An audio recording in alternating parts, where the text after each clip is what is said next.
How's it going, everyone? Jacob Dupre here, and I am sitting down with the Studiologic SL88GT, a new MIDI controller from Studiologic. Let's get into it.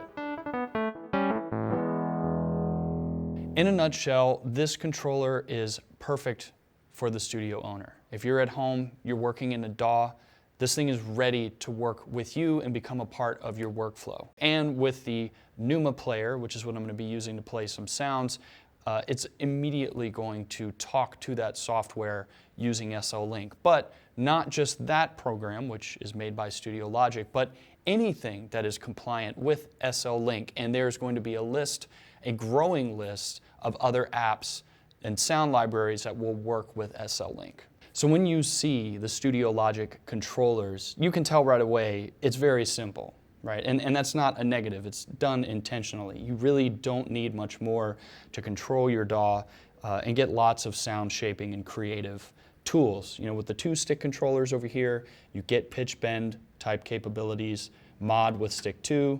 This one is a 360 that snaps back to the center. This one, of course, will be a gradual change, and you can keep it anywhere you want. That's usually set for modulation, but again, everything's MIDI mappable, so you can make those control whatever you want.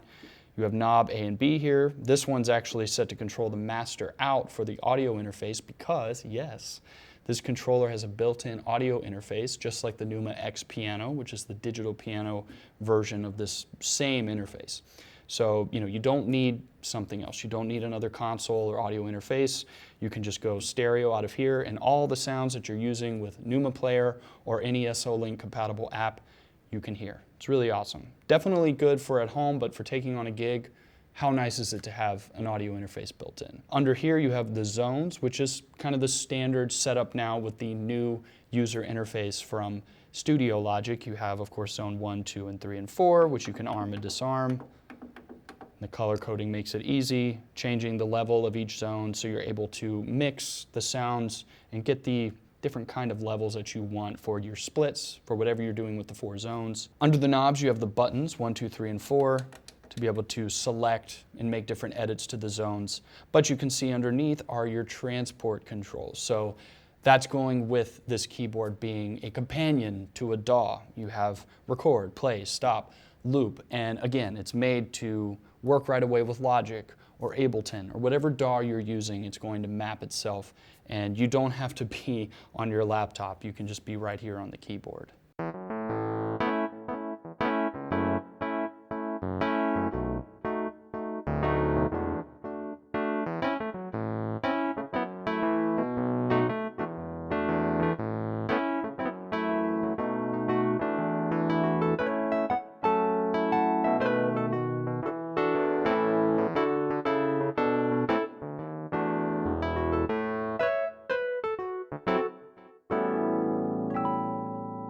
Right now, I have up a initialized program, so there's nothing saved. You can see each zone, zone name. I can go in and rename that, make edits, make tweaks, and save it.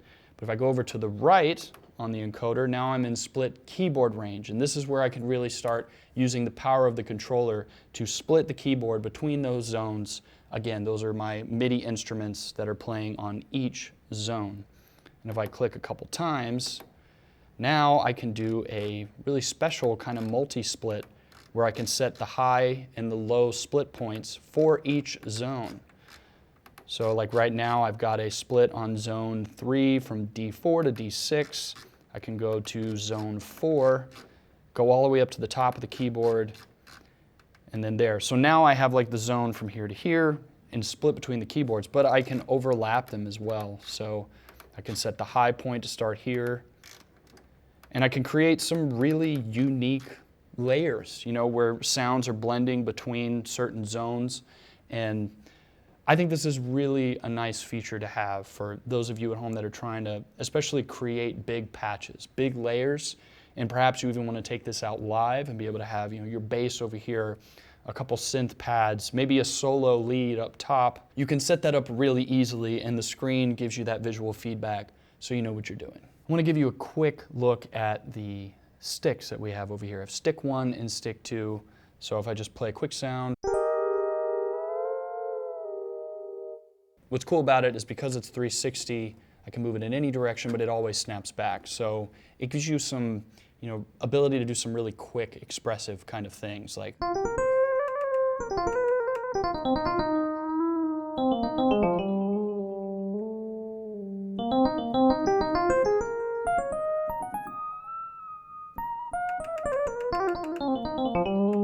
I mean, you can really play with it and be, really fast, and it's pretty expressive. And then we have stick 2.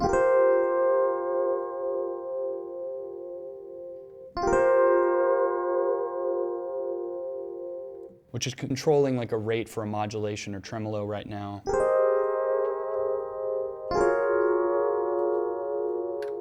But that will not snap back. That's going to stay. So, for example,